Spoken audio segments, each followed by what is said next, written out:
Good evening, I'm Tips Mahoy and this is ArthIntel Evening Edition. Coming up, North Korea fires 10 missiles day after Trump curtails South Korea joint drills. Indiana residents endure a ninth day without power. Survival mode. A Russian missile and drone barrage kills at least 16 in Ukraine's Kyiv region. That plus a check of the weather across the country. First tonight, the headlines making news around the world.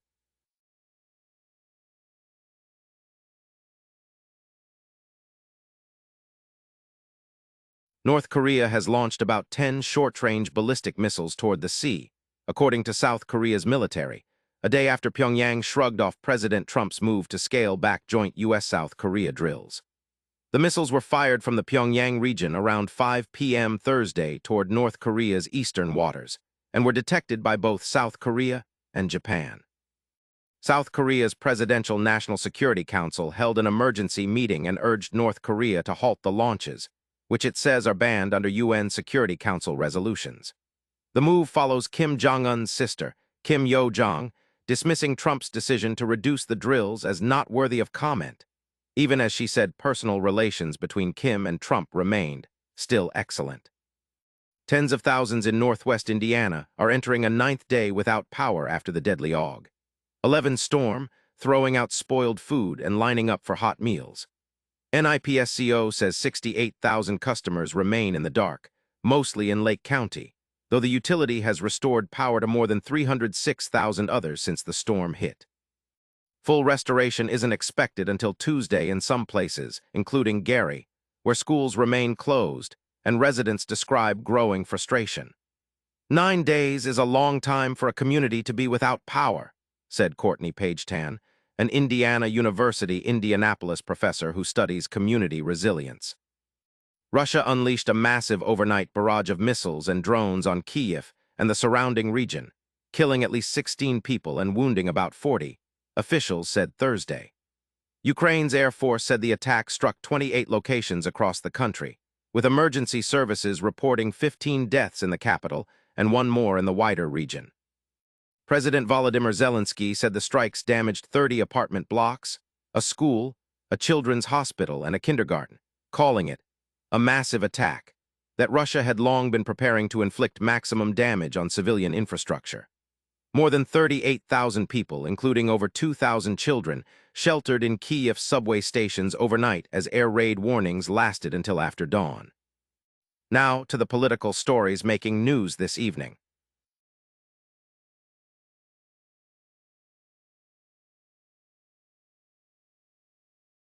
Your website should make you money, most don't. Toolbox Development builds sites that actually rank on Google and turn visitors into calls. No contracts. Find them at toolboxdevelopment.net. Democrat Aisha Wahab has won the special election to fill the California House seat vacated by Eric Swalwell, who resigned in April amid sexual misconduct allegations he has denied. Wahab, a progressive state senator, held a lead throughout the race and finished just over 6 points ahead of BART Board President Hernandez as votes were counted. The contest tightened considerably after super PACs linked to AIPAC poured nearly $6.4 million into supporting Hernandez, according to the group Track AIPAC. Wahab told The Guardian the flood of super PAC money amounted to election interference, saying the groups were attempting to buy the seat. The FBI has arrested a 35-year-old Albany woman, Jessica Bowie, over an alleged plot to bomb the New York State Capitol building. Prosecutors allege she had pledged allegiance to the Islamic State group and was caught with a fake bomb and defective gun supplied by undercover agents, along with knives and a written oath to IS. According to the criminal complaint, Bowie told agents she wanted to destroy as much of the building as possible and kill the senators, and had surveilled the Capitol at least 5 times. She's charged with providing material support to a designated foreign terrorist organization, and it's unclear whether she plans to contest the charges. The White House is facing new questions over whether one of Donald Trump's closest aides had access to government secrets without proper clearance. According to a report by MS Now, Natalie Harp, the president's executive assistant, worked at the White House for a year without routine security clearance, reportedly refusing to file the necessary forms for unknown reasons. The report says Harp only completed the paperwork after the White House counsel's office and Trump himself intervened. White House Press Secretary Caroline Leavitt responded that Harp has a security clearance like everyone else, while former officials from both parties have called the situation, if true, a serious security concern. A hearing is underway in Texas over whether Karmelo Anthony, convicted in the fatal stabbing of 17-year-old Austin Metcalf at a high school track meet, should get a new trial. Anthony's attorney, Russell Wilson, told the court Thursday that an off-the-record agreement between legal teams and a so-called shadow docket that shielded character evidence marred the June trial. Prosecutor Bill Wersky pushed back, saying Anthony's original defense team agreed to that arrangement and that Anthony received a fair trial. The hearing before Judge Michael Chitty, who took over the case this week, is set to continue Friday, with no timeline yet for a ruling. Turning now to finance and the crypto markets.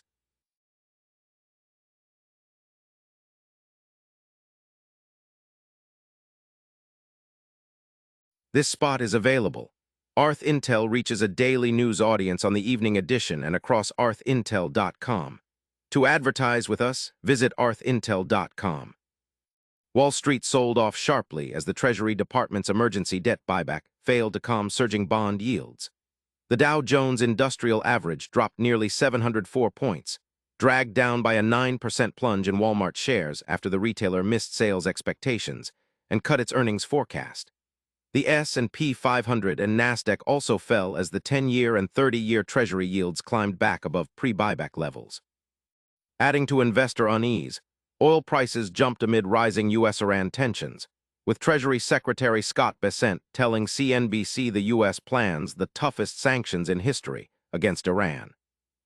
Hyperliquid's HYPE token surged 20% after President Trump said CFTC Chairman Mike Selig is working to bring the platform into the U.S. under a compliant framework.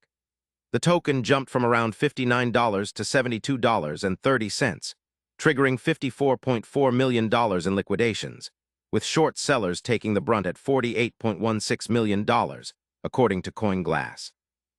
The rally sparked online debate, with one trader's pre-meeting long position showing about $43 million in unrealized profit, leading some in the community to question, per posts on X, whether it involved insider trading. Traders now watch whether HYPE can clear the $72.50 resistance zone towards $75, or whether momentum stalls and pulls price back to the $66.68 range. Moderna shares plunged more than 25% Thursday, wiping out over $18 billion in market value, a day after the stock's record-setting 176% surge. That rally came after Moderna announced its personalized mRNA cancer drug, combined with Merck's Keytruda, reduced melanoma recurrence and extended time patients lived without the cancer returning. Analysts say Thursday's drop appears to reflect investors taking profits, not doubts about the science. Bank of America's Alex Stranahan called the trial results a watershed moment and quadrupled his price target for the stock to $170. He noted, though, that it's still unclear how much better the combined treatment is than Keytruda alone, and further testing will likely be needed. Finally tonight, sports.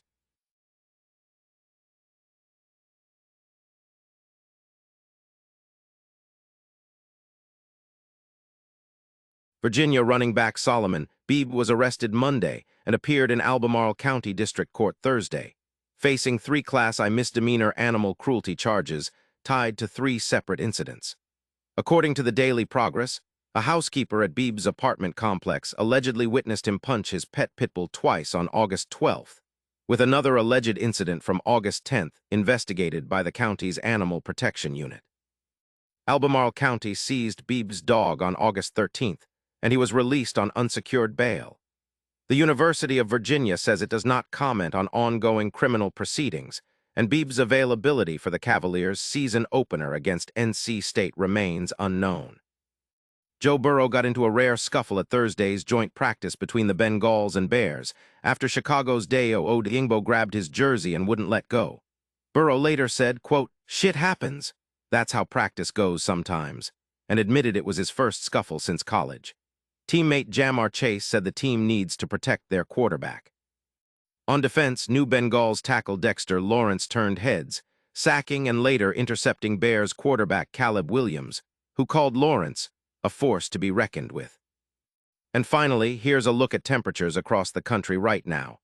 It's hottest in Phoenix at 105 degrees, while New York is the coolest spot on the board this evening at 67.